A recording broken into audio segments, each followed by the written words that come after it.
Joining me now is Congressman Mike Khanna, who represents District 17 in Silicon Valley. Good to see you. Good to be here. Thank you. You're running for a 9th term in Congress. Yes. What would you say from where you sit? What is the biggest challenge today facing Silicon Valley? I think in Silicon Valley, the two big areas is the inequity in salaries for service workers, and I think the other is housing. Housing is such a big issue in our district. And are those issues that you, as a Congress member, can do something about? Well, there are roles that we can play.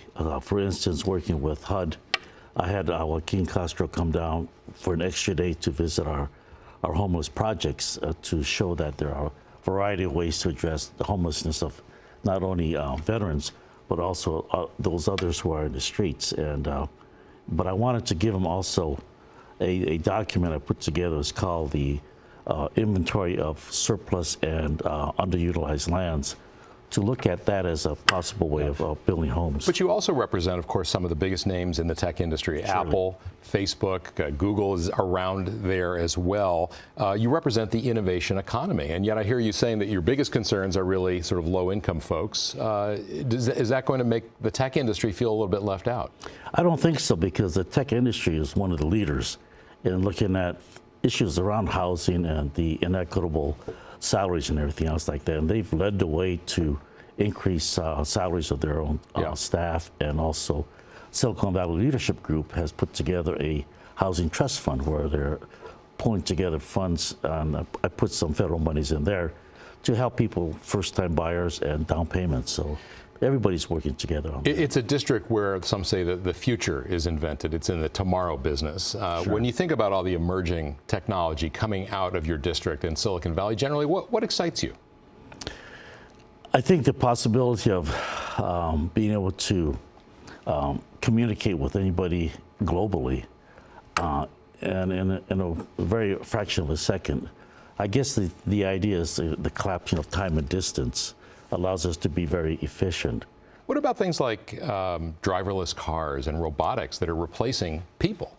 Well, I think that's the future, and people never thought that we'd replace the horse, but we did that. So that's just part I think of technology. It's the next step in how we increase the confidence and the reliability of driverless cars. That's going to be the issue. So you're running a very contentious race with your challenger, Khanna, and both of you have been running television ads. And I want to take a look at one of your ads from your campaign. We'll come back and talk about it. Let's take a look. Sure. With a history of shutting down companies and destroying jobs, I gotta take this. no wonder Khanna's answered their call for tax breaks for millionaires, Yo. outsourcing jobs overseas, Let me see what I can do. while refusing to protect Social Security. Corporate interests get enough face time in Washington. We don't need Khanna dialing it up. Congressman, that ad portrays Khanna as being unethical, beholden to Wall Street. Is that what you believe? Well, it's a fact that he's received over $450,000 from Wall Street. When you say Wall Street, do you mean Wall Street, people who are involved with the financial aspects of this country.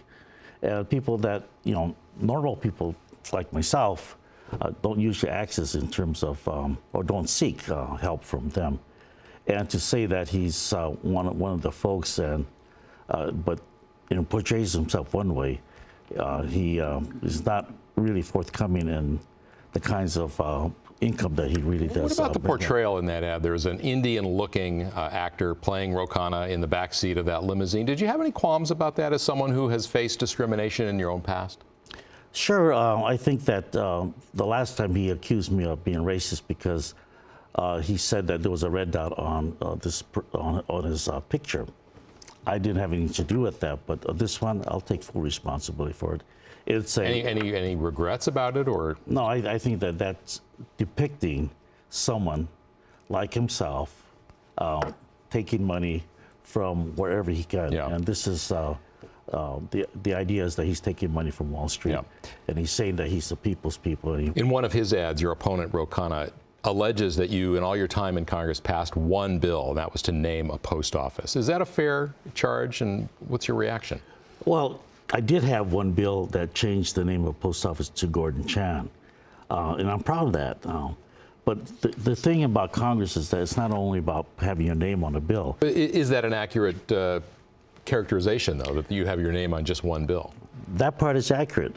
But what we do as congressional members is a lot of other things too. And we work on different projects, different bills, and we get those things done. So with the results that I've had over the past 16 years, I've brought in almost $1 billion worth of revenue and all kinds of other kinds of programs that affect education, nonprofits, Silicon Valley. You're facing your own investigation and questions about ethics. The House Ethics Committee is investigating. They voted unanimously to investigate, and there are questions about you giving favors to high donors for things like expediting visas and that sort of thing. What's your reaction? I mean, isn't that the kind of thing that you're sort of accusing him about, of favoring the rich? Well, it's the ethics issue is one of House rules, whether we had violated House rules. In order to address that, I did two things. One, to let the people know that I made a decision that nobody on our official staff will be participating. But there was in the conclusion of the report found that there was substantial reason to think that you'd done. Right. The conclusion report passed it on to the House Congressional Ethics Committee, which is the real committee that really takes all the information, and they're moving through it right now. So we're cooperating with them 100%, and we're not saying that we're just waiting for the outcome. All right. The charge I have against my own opponent, he behaves differently. All right, and we're going to get a chance to talk with Khanna next, but thank you very much for coming in. You can check out KQED's voter guide with information on propositions and candidates online at elections.kqed.org. Joining me now is Khanna, who's challenging incumbent Mike Honda for his seat in Congress. Welcome. Thank you. Well, you want to represent a district that is right in the middle of the innovation economy. Tell me what you think is the biggest challenge facing folks in the 17th Congressional District. It's education and jobs. There's no question that jobs are being automated, that globalization is putting pressure on it.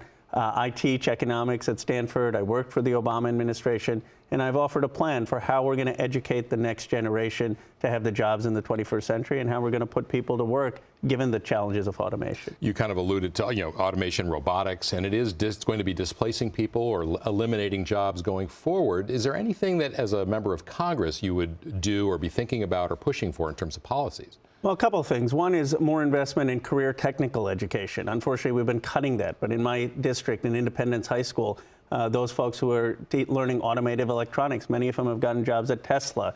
We need to be really focused on the trades. We also need to make college universal and affordable. And I've come out for Robert Reich's plan, which is to have people go to public college for free and then pay it back once they graduate and get their first job. There is so much emerging technology coming out of your part of California, Silicon Valley. When you think about that, what excites you the most?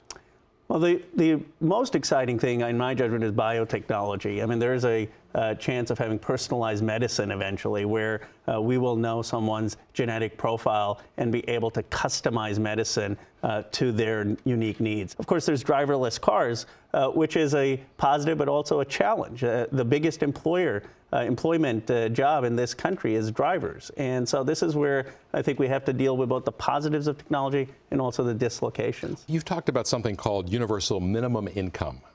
Describe what that is, and I assume that's for people who may not be as fully employed as they are now because of things like driverless cars. Exactly. The challenge is we're going to often have people who may not have full-time work and maybe stretching to make ends meet. Universal minimum income is a bipartisan idea proposed by James Tobin, a liberal economist, and Milton Friedman, which says there's a threshold income that everyone who works in this society should achieve. $30,000, $35,000, we can debate. I believe we need that, and it's an idea that both Republicans and Democrats. How would that work? I mean, that sounds expensive. Well, it would be a massive expansion of the earned income tax credit. Currently, we have the earned income tax credit, which takes you from $15,000, $20,000 to getting some refund. And I would say we have to expand it. And of course, we would have to have the wealthy pay a greater tax. People making over $1 million who are currently paying capital gains tax only should be paying more tax. But I think it's important to have a fair society in a world where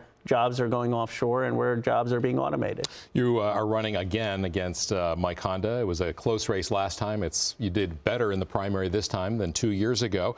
And a lot of ads have been run on your campaign and on the other side. Let's take a look at one and we'll come back and talk. Sure. Around too long, his record an embarrassment. In 15 years, Mike Honda passed only one bill to name a post office. Honda has one of the worst attendance records in Congress. Now it's unanimous. Democrats and Republicans on House ethics joining together, investigating Honda's abuse of office. But I'm wondering, you're portraying Congressman Honda, who's 70. You're 40 years old. Is there an element of ageism, which is often prevalent in Silicon Valley? Not at all. I mean, I've come out in supporting Hillary Clinton. I've supported Jerry Brown. I don't think age is relevant. I think what is relevant is a person's record. And the reality is Congressman Honda has only passed one bill in 16 years compared to Anna Eshoo and Zoe Lofgren, who have a much more prolific record, who are about the same age. And Congressman Honda has this ethics investigation. So I think our ad is factual and fair. There's been some issues about your campaign as well. Your former campaign director accused of illegally accessing campaign data that really belonged to Mike Honda. Yes. You said you didn't know about it, and he left the campaign the day those charges came out. Should you have known about it? Well, I think the voters should go to the Mercury News and the newspapers. The Mercury News editorialized a week ago that this was a publicity stunt of a desperate incumbent, and the judge denied the congressman's motion. The lawsuit was filed 5 weeks before the final election. And I just hope that people will go and read the paper's assessment. But based on what he did, your former campaign manager, how would you characterize it ethically? First of all, we don't know, because there have been allegations he hasn't had a chance to respond. He claims that he never accessed these documents. So why did he leave the campaign then? Well, he didn't want to be a distraction. He's a 25-year-old kid who the congressman is filing a federal lawsuit against, who's had to go hire an attorney and defend himself. He can hardly run a campaign. And I think it was outrageous what Mike did. We asked Mike Honda about an ad of his where you're portrayed in the back of a limousine talking to Wall Street on your cell phone. There's a bottle of champagne. How do you feel about that characterization and the use of an actor who appears to be Indian American? Well, Scott Harold in the Mercury News did a whole article saying that the ad was filled with racist innuendos. Imagine the outrage if we had had an ad with a Japanese-American actor. We would have never done that. I don't think that's Honda himself. I think his consultants made a terrible choice, and I hope he'll pull that ad, because it's not who he is. Yeah. You are what many would call an elite. You've taught at Stanford, you went to law school, you're well educated, you probably travel in circles with wealthy Silicon Valley folks, and that's not a criticism. That's that's life. But I took out student loans, still paying them off. I went to public school, and it's very tough for this characterization, given that I'm the son of immigrants. There's never been an Indian American of Hindu origin, which is my faith, in Congress. I went to public school. I took out loans. I haven't had a easy path. Yeah. So that characterization of someone who's out of touch with the have-nots, you would disagree with that? I would strongly disagree. And I have spent so much time with young people in this district who can't pay for college, who don't have the right opportunities. And my passion is to give them a fair shot. All right. Khanna, thanks so much for coming in. Thank you.